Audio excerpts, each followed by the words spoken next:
안녕하세요. 39세 여성입니다. 나이가 많다면 많고 적다면 적다고 생각하고 있는 제가 이 나이에 수많은 경험을 하게 됐는데요. 이 나이에 이런 일을 굳이 겪어도 되는 건지 혼자 한탄을 할 때가 많아요. 결혼한 여자라면 시댁과 남편 사이에서 많은 일을 겪게 되는데 다른 사람이 다 겪는 평범한 일이 아닌 왜 나만 이런 유난스러운 일을 겪어야 하나 짜증나더라고요.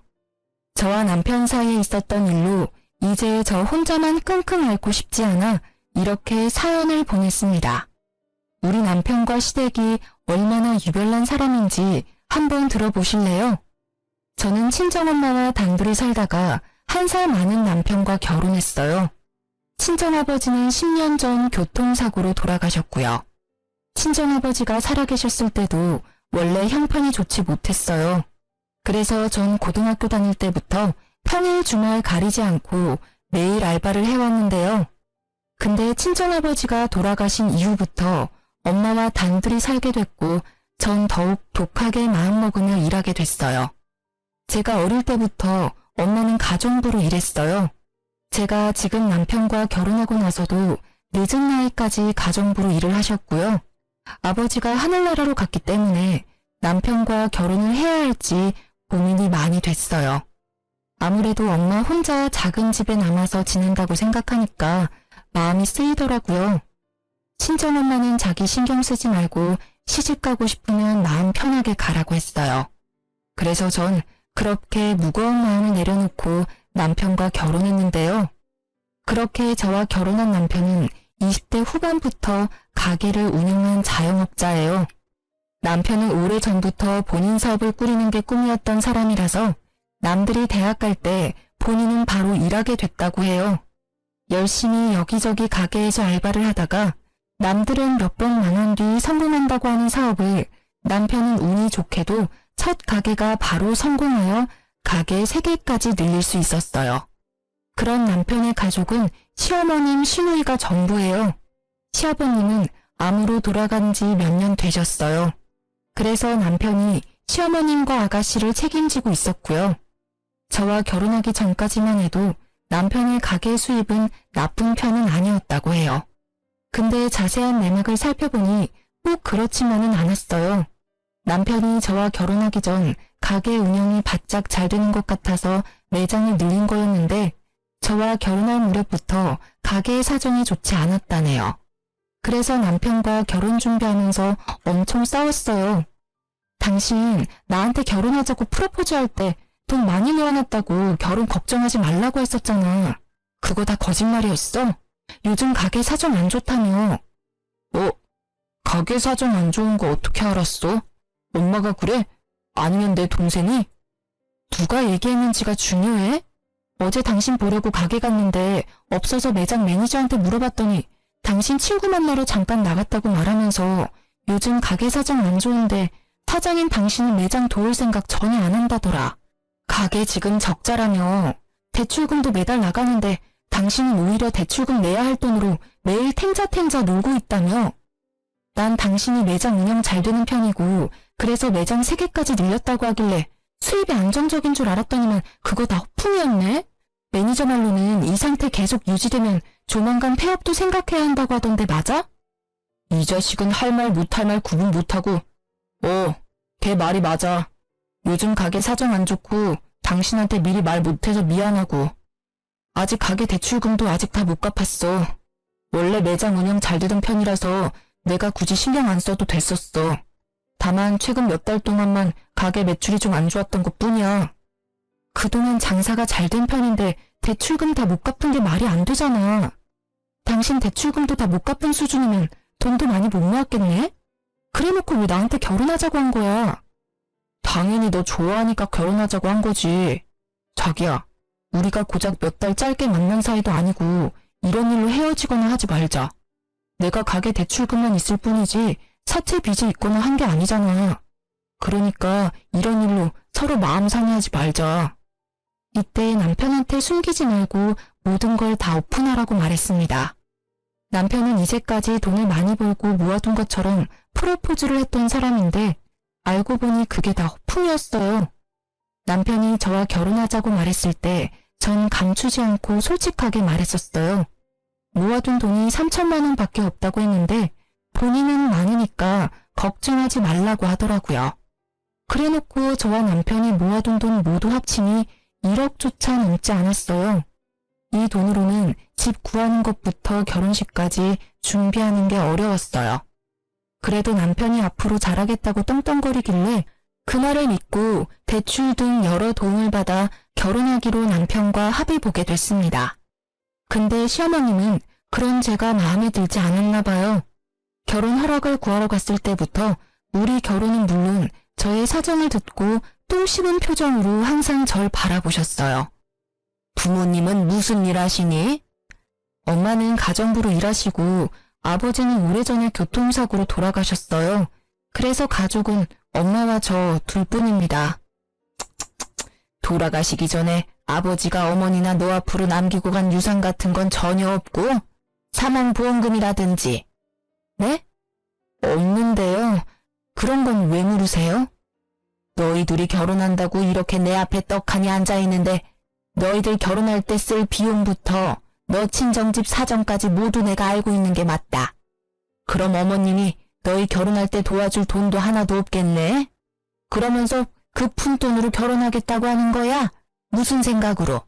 요즘 결혼이 애들 장난도 아니고 전셋집만 구해도 1억이 훌쩍 넘어가는데 그 1억도 안 되는 돈으로 어떻게 집을 구하고 결혼식을 올리겠다고 하는 거야? 난 너 생각을 모르겠다. 너한테 결혼하자고 말한 내 아들도 아들이지만 그걸 또 받아준 너가 참 이해가 안 간다. 누가 처음부터 모두 다 갖춰서 하겠어요. 다들 처음엔 부족하게 시작하지만 살면서 하나하나 채워가는 거라고 하잖아요. 말은 그렇게 해도 결혼하고 나면 꼭 그렇지도 않다. 다들 왜 부잣집 애인 만나서 결혼하려고 애를 쓰겠니? 처음부터 제대로 자리 잡고 시작해야 나중에도 잘 되는 법이다. 난 내 아들이 착하고 성실한 예비 며느리 데리고 온다고 하길래 기대했더니만 모아둔 돈이 고작 3천밖에 없다고 했지? 고작 3천밖에 안 모아놨으니 당연히 그런 소리가 자연스럽게 나오지. 우리 아들 어디에 내놔도 하나 빠지는 구석 없는 놈이다. 지금까지 선생님, 공무원 등 직업 좋고 돈도 많은 집안에서 선보자고 난리였는데 그때 선짜리 나가게 할 걸 엄청 후회하는 중이야. 아, 그래요? 제가 그렇게 마음에 안 드세요? 지금 와서 그런 소리 해봤자 무슨 소용이니? 내가 그런 마음을 갖고 있었다는 거야. 돈 많은 처갓집에 장가가서 호강 누리면서 살길 바랬는데 그게 안 되니까 아쉬워서 그렇지 뭐. 나도 너희 친정처럼 도와줄 능력 안 되니까 그 얼마 안 되는 푼돈으로 니들 알아서 결혼 준비 잘 해봐라. 얼마나 잘할지 모르겠지만. 결혼 전부터 면전에 대고 제가 마음에 들지 않는다는 표현을 아끼지 않고 팍팍 하시더라고요. 사람이 바로 앞에 있는데도 이렇게 싫은 티를 많이 내시는데 결혼하고 나면 얼마나 못되게 굴까 걱정됐어요. 본인 아들만 최고라고 생각하는 어머님 때문에 속이 정말 많이 시끄러웠습니다. 돈 많고 직업 좋은 여자가 남편을 왜 만나겠어요? 그만큼 능력되는 남자를 만나겠죠. 제가 떵떵거릴 만한 직업을 갖고 있지 않고 돈도 많이 모아두지 않은 것도 사실입니다. 그렇지만 남편도 마찬가지로 저한테 허세만 떨었지 모아둔 돈 별로 없고 오히려 대출까지 다 못 갚은 상태라 차라리 빚 없는 제가 훨씬 괜찮다 생각했어요. 아무리 못난 사람이라도 자기 자식이 제일 잘나고 최고인 법인지 자기 아들 못난 건 생각 못하고 제가 부족한 것만 쏙쏙 골라서 보시더라고요. 제 앞에서만 본인 마음을 티낼 줄 알았는데 우리 친정엄마 앞에서까지 그럴 줄은 몰랐어요. 그래서 제가 많이 곤란하고 힘들었는데요. 상견례 자리에서 어머님의 행동은 정말 가관이었고 어른이 맞나 싶더라고요. 사돈, 애들이 결혼하고 나면 사돈이랑 제가 살면서 만나는 일이 얼마나 많겠습니까?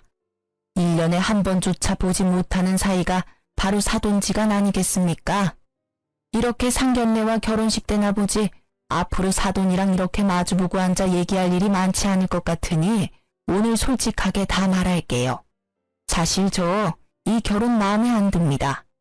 다들 부족하게 시작한다고는 하지만 너무 부족하게 한다고 생각해요. 제 아들이 가게 운영하는 사람이라서 며느리 될 사람은 안정적이고 연봉 센 사람이었으면 했는데 사돈 딸내미는 처음 들어보는 작은 회사에서 근무하고 이제까지 모아둔 돈도 별로 없잖아요. 사돈은 우리 아들 어떻게 생각할지는 모르겠지만 전 사돈 딸내미 썩 내키지 않습니다. 사돈 마음 충분히 이해가 합니다. 자식 가진 부모 입장에선 충분히 그런 마음 들 수밖에 없죠. 그렇지만 애들이 좋아서 하는 결혼인데 어른이 중간에서 이래라 저래라 말하는 건 결혼 앞두고 있는 애들 마음만 싱숭생숭하게 만드는 일 같아요. 아직 배울 게 많은 우리 딸 며느리로서 부족하지 않게 잘하라고 잘 말해둘 테니까 너그럽게 봐주세요. 그리고 미리 애들한테 줬어야 하는데 어쩌다 보니 이런 자리에서 주게 됐네요. 이 돈 애들 집 구할 때 보태라고 따로 준비해둔 돈입니다. 돈 준비하는데 시간이 좀 걸려서 이 자리에서 주게 되네요. 엄마, 이 돈 어디서 났어? 어른들 얘기하고 있으니까 일단 가만히 있어.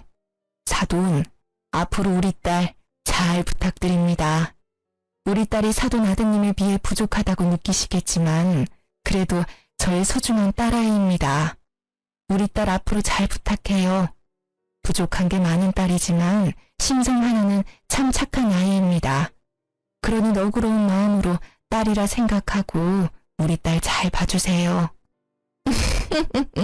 당연하죠. 요즘 시대의 고부 사이는 엄마와 딸 같은 사이라는 말이 있잖아요. 사돈 딸을 제 딸이라 생각하면서 잘 데리고 있겠습니다. 친정엄마가 갑자기 2억이란 큰 돈을 저에게 주셨습니다. 집 구할 때 쓰라고 마련한 돈이래요. 사전에 말도 없이 2억이란 큰 돈을 딱 준비한 친정엄마를 보고 놀랬습니다. 이렇게 큰 돈을 마련할 수 있는 형편이 아니라는 건 누구보다 제가 잘 알기에 2억이란 큰 돈을 꺼낸 엄마 보고 놀랬어요. 엄마는 2억을 우리 부부에게 주는 순간 시어머니의 표정이 180도 달라졌어요. 돈 꺼내기 전까지만 해도 우리 친정엄마와 나를 위아래로 훑으며 보던 사람이 돈이 앞에 있으니 갑자기 온화한 표정을 짓더라고요. 돈 앞에 장사 없다더니 어머님을 보니 그 말이 딱 떠오르던데요. 이렇게 가시적인 사람 실제로 보니까 소름 돋는다는 말밖에 나오지 않아요. 그렇게 친정엄마 덕분에 서울에 있는 빌라 하나를 구할 수 있었지만 남은 결혼식부터 신혼여행까지 여유롭게 준비하지 못했어요. 그래서 결혼식과 스드메는 최대한 가성비 좋게 준비했고 신혼여행도 해외가 아닌 제주도로 선택했어요. 집 구하고 신혼여행까지 다녀온 다음 시어머님께 인사를 드리기 위해 갔더니 어머님 행동이 상견례와 결혼식 때 모습이랑은 너무 달랐었어요. 애초에 시어머님은 반반 결혼을 한 것 자체만으로 마음에 들지 않았지만 저희 친정엄마가 2억을 우리에게 준 건 매우 좋으셨나 봐요. 앞에서는 고맙다고 말씀하셨지만 막상 그 2억 돈으로 집 구할 때 공동 명의로 하지 않고 내 명의로 하니 그게 고가우셨나 봐요. 미자 너 그렇게 안 받는데 참 여우구나. 너 친정엄마가 주신 2억으로 집 구할 때 너 명의로 구입했다며. 두 사람 앞으로 평생 같이 살기 위해 결혼했으면 집도 공동 명의로 했어야지. 왜 내 아들 이름만 쏙 빼서 계약했니? 저희 친정엄마가 주신 돈이니까 당연히 그렇게 하는 게 맞다고 생각했어요. 그리고 어머님 말씀대로 이제 이 사람이랑 평생 같이 살 건데 집 명의가 누구 이름으로 되어 있든 그게 무슨 상관이에요. 엄마, 미자 말이 맞아. 집 명의 그게 뭐가 중요해. 이제 앞으로 계속 같이 살 건데. 그리고 그 집 구할 수 있던 것도 장모님이 2억 보태줘서 구할 수 있던 거잖아. 서울에서 그런 집 어떻게 구할 수 있겠어? 그러니까 엄마, 너무 명의에 집착하지 마. 이 멍청아. 너가 이렇게 나오니까 문제야. 너희들이 평생 함께 한다고 해도 사람 이름 모르는 거야. 만약 둘이 싸우고 쫓겨나면 그땐 어쩔 건데? 지금이라도 공동 명의로 바꿔. 아무리 부부라고 해도 그런 건 확실히 해야 하는 거야. 지금이라도 공동 명의로 바꾸라는 말도 안 되는 말을 시전하는 시어머님 때문에 고구마 100개를 연속으로 먹은 듯한 답답함을 느꼈습니다. 다행히 남편이 중간에서 그런 소리 계속할 거면 지금 집에 갈 거라며 저를 데리고 급히 나가준 덕분에 그 당시 안심할 수 있었고 남편을 믿을 수 있었어요. 결혼 전에는 믿음직스럽지 못했던 남편이 집 명의일로 저한테 믿음을 줬는데 그런 남편한테 배신감을 느낀 적이 있는데요. 결혼하고 나서도 여전히 가게 매출이 아슬아슬했어요. 그래도 우리가 생활하는 데 있어서 빠듯한 수준까지는 아니었는데요. 그러던 어느 순간부터 남편이 가지고 오는 매달 생활비가 점점 부족해지기 시작했어요. 남편 통장을 정리하면서 알게 된 사실이 매달 시누이와 시어머님한테 용돈을 보내고 있었더라고요. 그것도 10만 원 수준이 아닌 100만 원씩을 보냈었어요. 그걸 보는데 어찌나 황당하던지 남편이 매달 돈을 줘야 하는 날만 되면 대출금 갚아야 한다고 돈 없다 말했어요. 그렇게 내가 번 월급 200만 원으로 빠듯하게 생활을 해야만 했어요.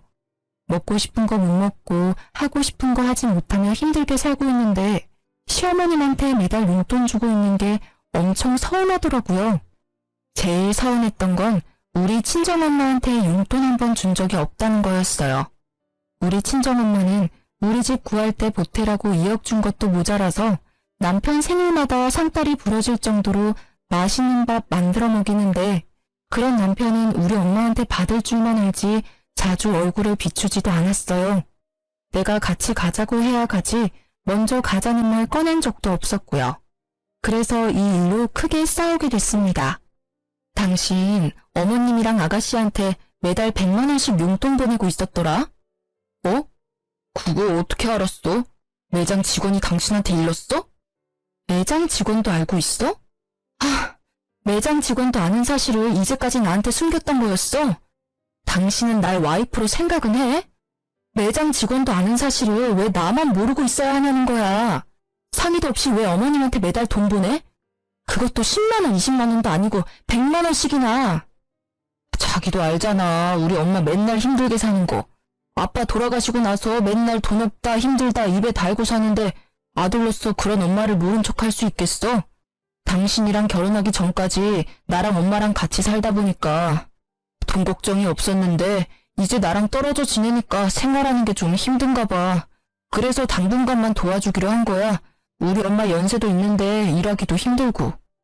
우리 엄마도 남편 없어. 혼자야. 우리 엄마는 어머님보다 먼저 남편 잃은 과부라고.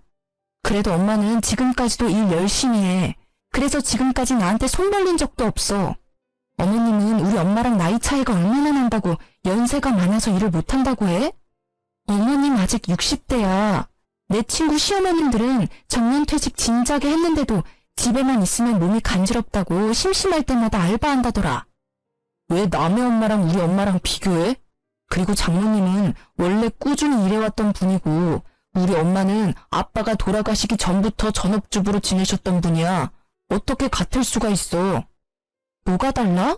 남편이 없으면 일할 생각을 하는 게 당연한 거야. 집에만 있으면서 생활 어려운 아들한테 매달 돈 받으면서 지내는 것보다. 어머님 힘든 건 안쓰럽고 내가 하루하루 힘들게 사는 건 안 불쌍해? 자꾸 꼬투리 잡지 마. 내가 술 마시면서 엉뚱한 곳에 돈 쓴 것도 아니고 엄마한테 용돈 몇 번 준 건데 그걸 왜 자꾸 시비 거냐고. 용돈 몇 번? 시비? 당신 말 그런 식으로 할래? 어머님한테 한두 번만 준 게 아니니까 하는 말이잖아. 당신 앞으로 어머님한테 매달 돈 보내기만 해봐.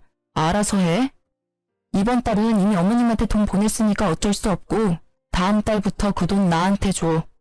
지금 생활 자체가 빠듯해서 적금도 못 들고 있는데 차라리 그 돈으로 적금을 들어야 되겠어. 남편이랑 돈 문제로 자주 싸웠어요. 하지만 달라진 건 없었어요. 한두 달은 어머님께 용돈을 주지 않는 것 같았지만 뒤에서 몰래 주는 걸 몇 번 들킨 적이 있었고 우리 엄마한테 직접 안부 전화를 하거나 찾아가는 일도 없었고요. 아들 같은 사위가 되겠다고 했으면서 아들은 개뿔. 동네 이웃 아줌마 아들보다 우리 엄마를 더 안 챙겨요. 남편이 이렇게 돈 문제로 실망을 계속 주다 보니 남편한테 숨긴 사실 한 가지가 있는데요. 남편이랑 결혼한 지 3년 차가 되었을 무렵 우리 외할아버지가 돌아가셨어요. 저는 그 소식을 듣고 깜짝 놀랐어요. 왜냐면 제겐 외할아버지가 없는 줄 알고 살아왔거든요. 사실 40년 전 엄마가 결혼할 당시에 외할아버지가 가난한 아빠를 크게 반대하는 바람에 엄마는 결국 할아버지랑 연을 끊고 살았다고 해요. 아빠가 죽기 직전에 처음 연락을 드렸지만 그는 장례식도 가기 싫다는 말에 엄마는 마음 깊이 상처를 받아 저에게 외할아버지란 존재도 알려주지 않았다네요. 그런데 그런 외할아버지가 상태가 위독하다는 연락을 받았고 엄마는 30년 만에 처음 병실에 누워있는 외할아버지를 만난 거였죠. 할아버지가 암 때문에 투병 생활을 하고 있었고 몇 년 동안 병원에 있었다고 해요. 엄마는 그런 할아버지 앞에서 펑펑 우셨어요.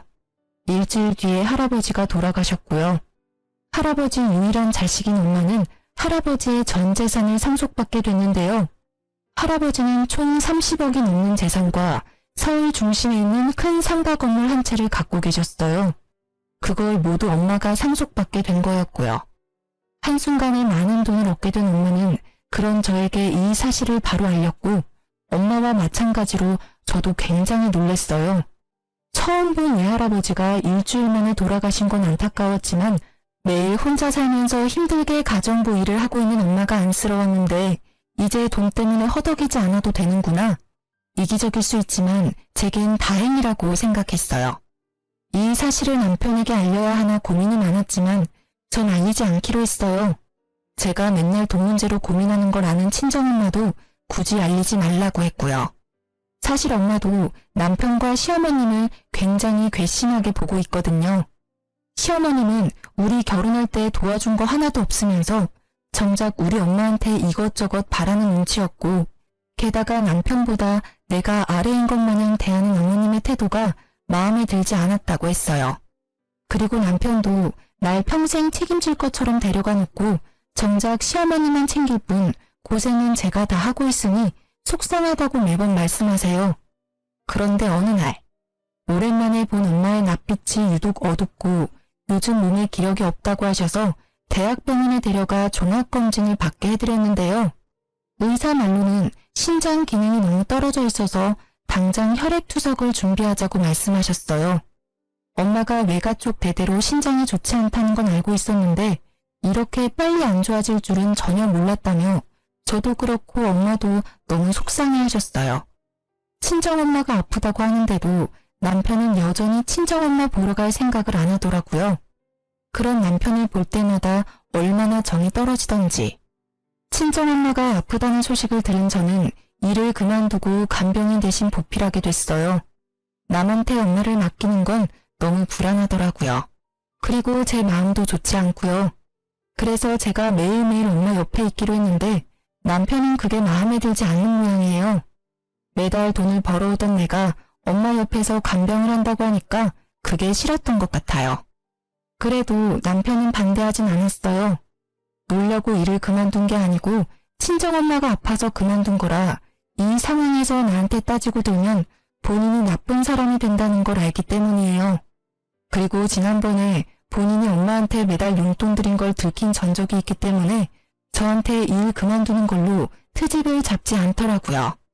엄마가 아픈 이후로 할아버지가 주신 건물 관리를 못하고 있어요. 병원에 있는 시간이 많고 그럴 기력도 없기 때문에 평일엔 엄마 간병, 매주 주말마다 건물과 집을 관리해 주기로 했는데요. 근데 남편이 그런 제가 의심스러웠나 봐요. 평일 위주로만 친정엄마 간병하기로 했는데 주말에 쉬지 않고 교회를 다니니까요.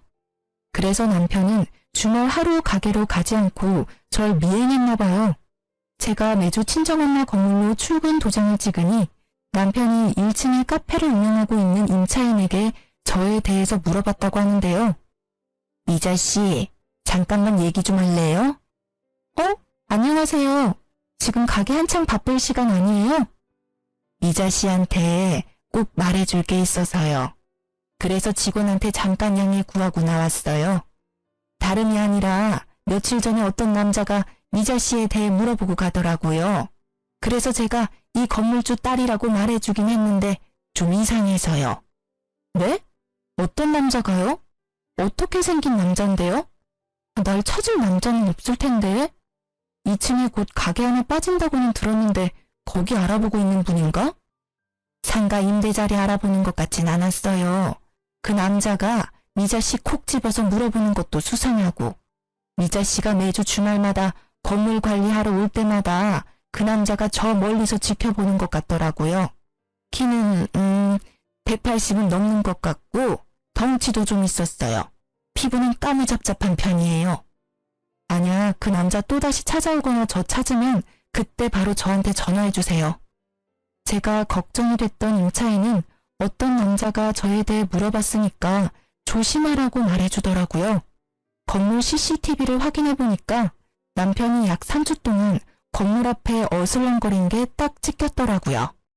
어슬렁거린 이후에도 남편인 저한테 직접적으로 건물에 대해 물어보진 않았거든요. 임차인을 통해 건물주가 친정엄마라는 걸 알게 된 이후부터 남편의 태도가 180도 달라졌어요. 평소에 친정엄마한테 전화 한 통 안 하던 남편이 하루에 한 통씩 꼬박꼬박 전화하고 매주 가게 휴무일 때마다 친정엄마 만나러 가더라고요.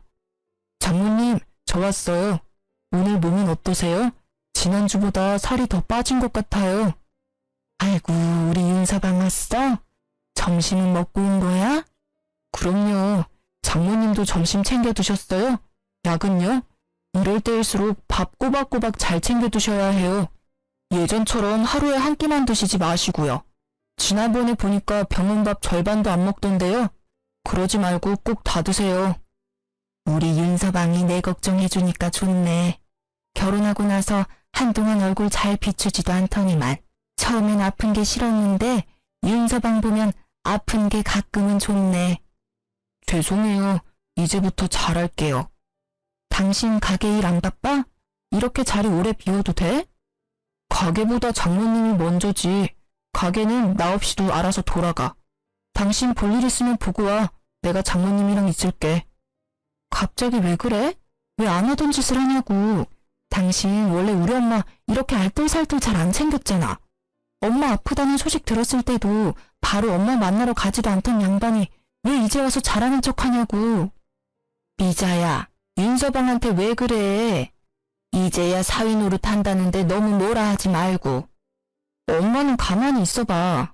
이상하잖아. 갑자기 안 하던 짓을 하니까. 지금이라도 잘하고 싶어서 그렇지. 그동안 엄마랑 여동생만 챙기기 바빴지 정작 장모님 챙겨드린 적은 없더라고. 장모님이 아프다는 소식을 들었을 때도 실감이 안 났고 나 지금부터라도 잘할게. 전 이미 CCTV와 임차인 덕분에 남편이 건물에 눈이 멀어 잘해주는 걸 알고 있었거든요. 만약 몰랐다면 이 인간 이제야 철좀 들었네 하며 넘어갔겠지만 건물을 보고 간 이상 남편의 행동이 전부 가식처럼 보였어요. 화가 불쑥불쑥 올라왔지만 일단 꾹 참았어요. 그렇게 한동안 모른 척하고 있었는데 남편이 갑자기 건물에 대해 물어보더라고요. 너무 궁금했는지 이제 더 이상 숨기지 않던데요. 여보, 물어볼 게 있는데 장모님 건물 하나 있어? 지난번에 장모님이 어떤 사람이랑 통화하는 거 엿들었는데 건물 어쩌고 저쩌고 하는 것 같길래 일부러 엿들은 건 아니고. 아, 건물? 있지. 외할아버지가 돌아가시면서 엄마한테 물려준 건물이야. 나도 알게 된 지 얼마 안 됐어. 미리 말 못해서 미안. 에이, 미안하긴. 어머님 건물인데 일일이 나한테 설명 안 해줄 수도 있지 뭘. 근데 그 건물 장모님 돌아가시면 그대로 당신한테 상속되는 건가? 요즘 상속은 어떻게 진행되는 거야? 난 아빠가 남긴 유산이 없다 보니까 상속 문제는 잘 몰라서. 그게 왜 궁금해? 엄마 지금 죽는 것도 아닌데. 당신 좀 웃긴다. 그걸 왜 당신이 궁금해해. 상속 문제는 한참 뒤의 일이니까 말도 꺼내지 마. 우리 엄마 죽을 날짜 받아놓은 사람 같잖아. 아, 미안해. 내가 생각이 짧았다. 그냥 난 궁금한 마음에 물어본 거야. 나쁜 의도는 없었어. 그래도 그런 건 미리 알고 있는 게 좋잖아. 요즘 100세 시대라고 해도 질병으로 죽는 사람이 예전보다 더 많아졌다고 하길래. 외할아버지도 신장 안 좋아서 돌아가셨다고 하니까. 그건 내가 알아서 할 문제니까 당신이 나서지 마. 엄마 아픈 것 때문에 속상해 죽겠는데 왜 죽는 얘기를 꺼내고 그래? 당신 우리 엄마 건강보다 건물이 중요한 거야? 아니야. 나도 장모님 충분히 걱정돼. 이제 건물 얘기 그만 꺼낼게. 내가 괜히 소홀된 것 같고 그렇네. 남편은 뻔뻔하게 우연히 건물에 대해 알게 됐다고 거짓말을 하더라고요.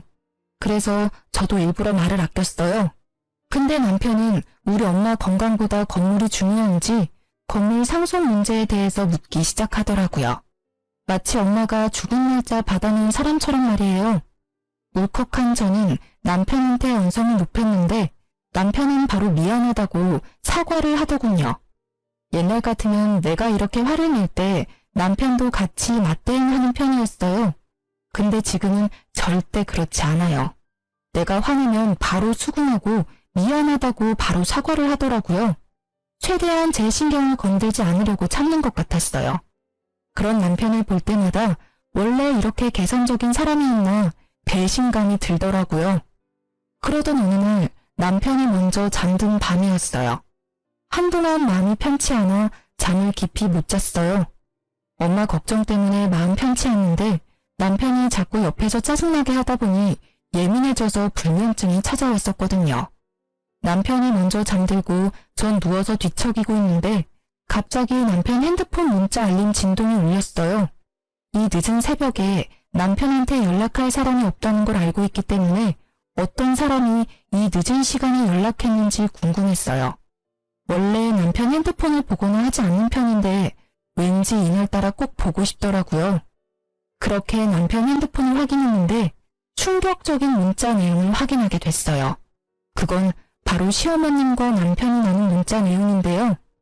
엄마, 미자한테 건물 장모님 거 맞냐고 물어봤는데 맞다고 인정하네. 다행이야. 건물이 10층을 훌쩍 넘는 건물이던데 부동산에 물어보니까 그 건물 엄청 비싸. 잘 됐다. 처음에 미자랑 너랑 결혼한다고 했을 때 얼마나 싫었는 줄 알아? 없는 집안에 태어난 계집애랑 결혼한다고 해서 걱정이 많았는데 너랑 미자 결혼 안 시켰으면 큰일 날 뻔했다. 장모님 언제 돌아가실까? 하루라도 빨리 죽어야 미자가 건물 상속 빨리 받지. 건물 상속 받으면 1층에 있는 가게 하나 내보내고 그 자리에 내 가게 하나 차려야겠다. 지금 2호점 가게 월세 너무 비싸거든. 마누라 복 없는 줄 알았는데 이게 웬 떡이야? 그러게 말이다. 나도 며느리 복 없는 줄 알고 머리 아팠는데 그게 아니었어. 아들, 미자가 상속받으면 우리 집도 고급 빌라로 이사가게 부탁 좀 해봐.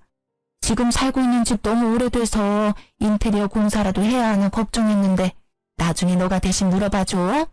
그리고 미자 신경 건드리지 말고 장모님한테 잘해. 그래야 나중에 콩고물 하나라도 더 떨어지지. 그리고 사돈은 아프다면서 명줄이 왜 이렇게 길어? 죽을 거면 하루라도 빨리 죽지. 에휴. 엄마, 걱정하지 마. 그 건물 미자가 상속받는다고 해도 그 건물 내 건물이나 마찬가지라 엄마가 하고 싶은 거 마음껏 해도 돼.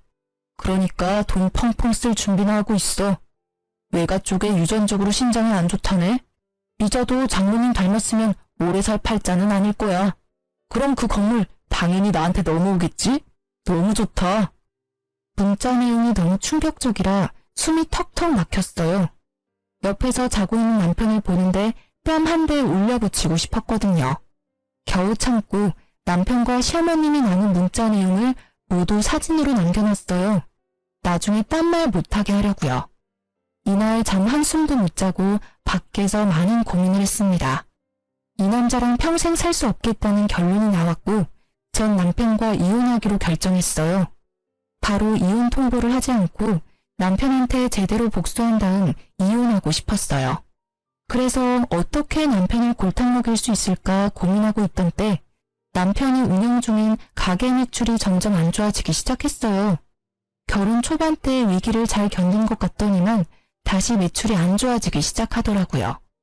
매출이 반토막 난 이유가 남편 가게 근처에 엄청 유명한 고깃집이 생겼기 때문인데요.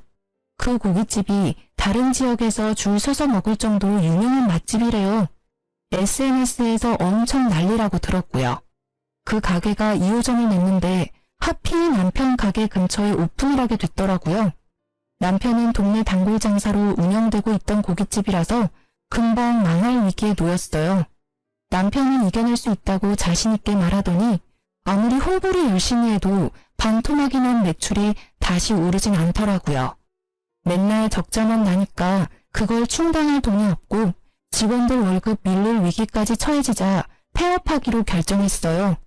보통 폐업을 하면 근심 걱정이 많은 얼굴로 다녀야 하는데 오히려 남편은 콧노래를 부르며 좋아하더라고요. 그래서 왜 이렇게 기분이 좋냐고 물어봤는데요. 당신 폐업한 사람 맞아? 요즘 콧노래 자주 부르는 것 같아. 당신 그 가게 오래 운영했잖아. 그만큼 애정이 많았던 거 아니었어? 폐업해서 기분 안 좋을 줄 알았는데. 에이, 안 될 것 같으면 이렇게 단칼에 정리할 줄도 알아야 해. 그리고 당신 나중에 건물 물려받을 거니까 내가 힘들게 돈 벌지 않아도 되잖아. 나도 이제 쉴 때가 됐지. 이제 마누라 덕 좀 보고 살아보자. 룰루랄라 노래를 부르면서 백수로 지내고 있는 남편을 보니 아주 미치고 팔짝 뛰겠더라고요. 이젠 대놓고 건물을 탐내는 남편 때문에 더 이상 이혼을 늦추면 안 되겠다 싶더라고요. 그래서 전 본격적으로 남편에게 복수를 하기로 결심했는데요. 여보, 며칠 전에 엄마한테 건물 어떻게 할 거냐고 물어봤는데 나한테 최대한 빨리 줄 거라고 하네? 뭐? 정말? 우리 장모님 통 크시네. 역시 장모님은 쿨하고 아주 멋진 사람이야. 당신도 장모님 본받아. 근데 조건 하나가 있어. 너네 엄마랑 연 끊고 살면 증여해준다네? 그렇게 할 수 있어? 그렇게 안 하면 엄마 죽을 때까지 그 건물 안 주겠대. 죽고 나서도 건물 안 줄 수도 있고. 자식이라고 해서 무조건 그 건물 받을 수 있다고 생각하는 건 아니지? 그 건물주인 엄마가 나한테 상속 안 한다고 하면 못 받는 거야. 그러니까 그 건물 하루라도 빨리 받고 싶으면 지금 당장 너네 엄마랑 연 끊고 살래? 엄마랑 안 보고 살라고? 그게 말이 돼? 다른 조건도 아니고 엄마랑 연을 끊고 살라니. 어떻게 부모 자식이 안 보고 살아? 그럼 건물 없던 걸로 해야지. 어쩔 수 없네. 엄마한테 말할게. 우리 그 건물 필요 없을 것 같다고. 아니, 잠시만. 나한테 시간을 줘. 알겠다. 내가 엄마 안 보고 살게. 그럼 그 건물 당신한테 가는 거 맞지? 그럼 녹음기에 대고 말해. 뭐? 그렇게까지 꼭 해야 돼? 내가 약속 지킬게. 뭘 굳이 녹음기에 녹음까지 하려고 해. 당신이 나중에 딴 말 할 수도 있는 거잖아. 구두 약속이라고 생각하고 녹음기에 말해. 남편은 녹음까지 하는 건 오버라고 난리를 쳤지만 전 끝까지 녹음해야 한다고 강력하게 말했어요. 싫으면 건물 포기하라고 말했더니 결국 녹음을 직접 하더라고요. 시댁과 연을 끊고 살기로 약속을 받아냈어요. 명절, 제사, 생신 모두 챙기지 않기로 했으며 매달 시어머님께 준 용돈도 바로 끊기로 약속했어요. 그리고 5년 동안 절대 시댁에 발걸음하지 않겠다는 약속도 받아낸 상태였는데요. 전 그날이 녹음된 녹음기를 들고 친정엄마한테 다녀오겠다고 했어요. 전 남편한테 친정엄마한테 다녀온다고 말한 뒤 바로 시어머님한테 녹음 파일을 보냈어요. 녹음 파일을 들은 시어머님은 바로 저한테 전화해서 고함을 질렀어요. 너 도대체 뭐하는 년이야? 자식이랑 부모 연을 끊게 만들려고 해? 너 지금 어디야? 당장 만나. 어디긴 어디예요. 어머님이 앞으로 살 고급 빌라 찾는 중이죠.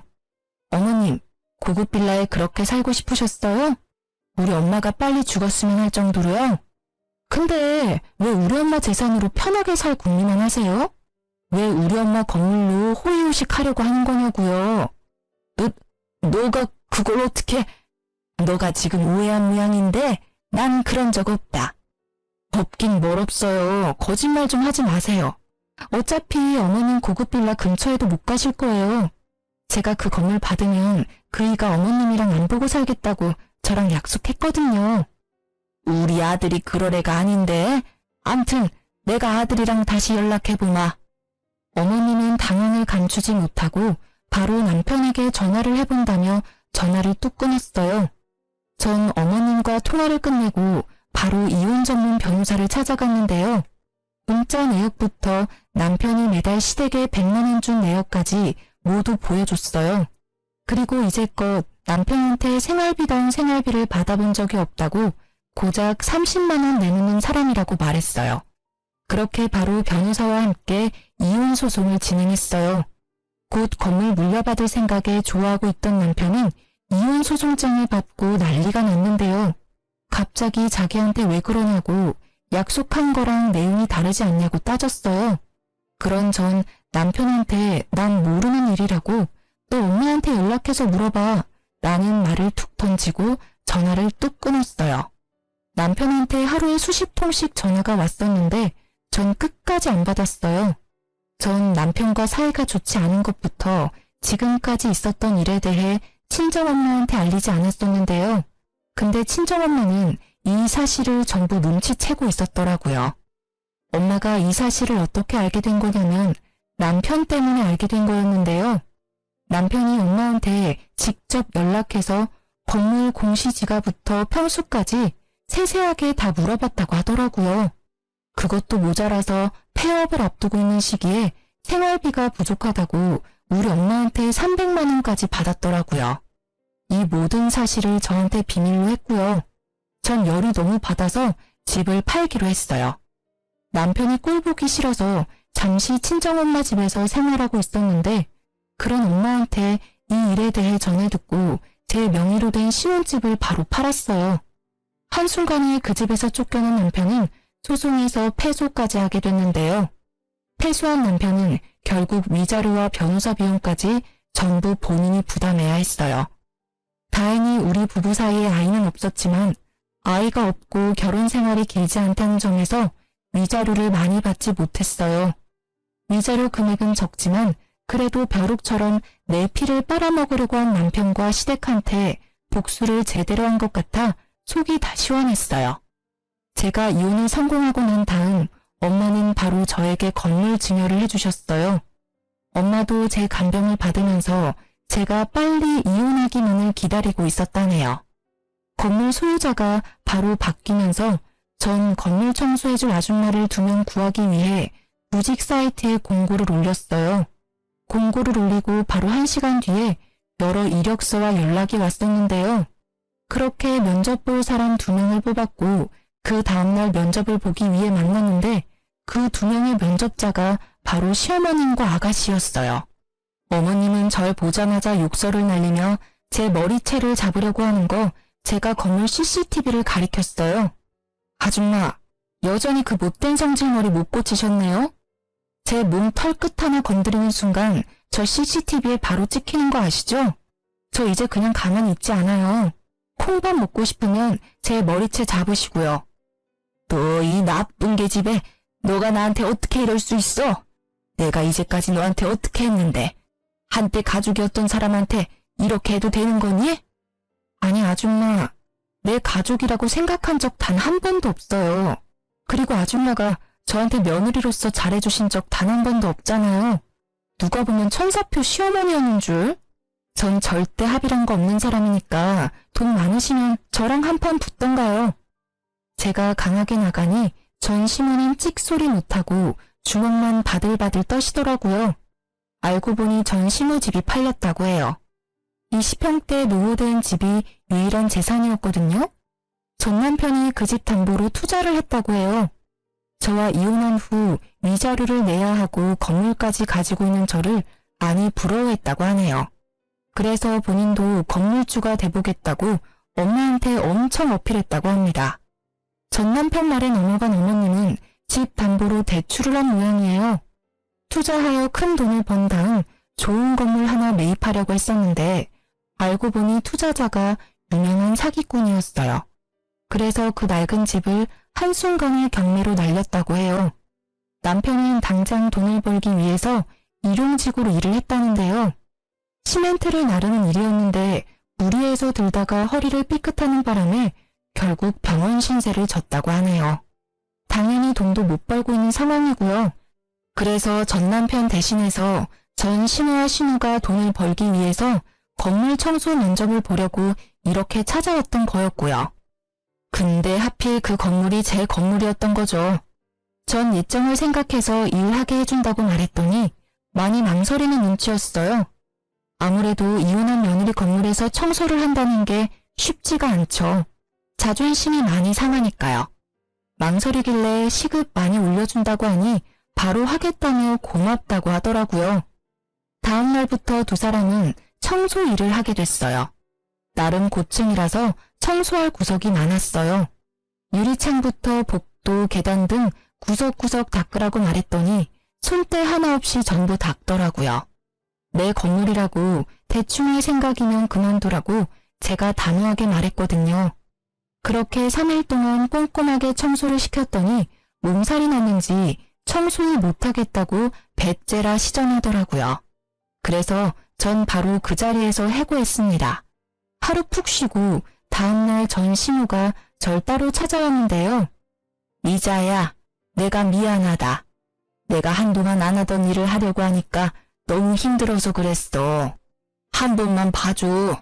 내가 그럼 더 열심히 일할게. 아줌마, 혹시 보험 들어놓은 거 있어요? 보험? 그건 왜 묻니? 생명보험 기본적인 건 있다만. 잘 됐네요. 남편한테 저희 엄마 빨리 죽었으면 좋겠다고 했죠? 아줌마야말로 지금 죽으면 보험금 받은 자식들이 얼마나 편하게 살겠어요. 애매하게 골병 들면 병원비만 나가지. 정작 자식들한테 떨어지는 게 없잖아요. 일찍 죽으면 고생하는 자식을 얼마나 편하겠냐고요. 그러니까 지금이라도 자식한테 밉보이지 않고 잘하셔야죠. 나중에 어떤 일이 있을 줄 알고? 뭐? 그게 무슨? 내가 그쪽 아들 계산적인 거 알고 깜짝 놀랐었거든요. 돈에 눈이 멀어 부모랑 연도 끊는 자식이 보험금 때문에 무슨 일이라도 못 저지를까? 암튼 아줌마는 평생 자식들 눈치 보며 사셔야죠. 본인이 그따위로 키웠으니 불평불만은 하지 마시고. 제 말을 들은 순간 어머님은 눈을 동그랗게 크게 뜨고 도망가셨어요. 본인이 지은 죄를 알고 있는 거죠. 그 이후로 시댁과 남편을 본 적이 없어요. 어떻게 사는 줄도 모르고요. 이 이야기를 엄마한테 그대로 알려주니 속이 다 시원하다고 했어요. 그리고 지금은 엄마가 다니고 있는 대학병원 근처에 소형 아파트를 하나 구입했어요. 둘이서 살기에 딱 좋은 곳이에요. 예전보다 엄마 건강이 많이 회복된 편이지만 더 괜찮아지면 좋겠어요. 지금까지 제 이야기 어떠셨나요? 돈에 눈이 먼 인간들에게 나름 복수를 해보았는데 여러분들은 어떤 생각을 하셨나 모르겠네요. 다들 저와 엄마에게 응원의 한마디 부탁드립니다. 들어주셔서 감사합니다.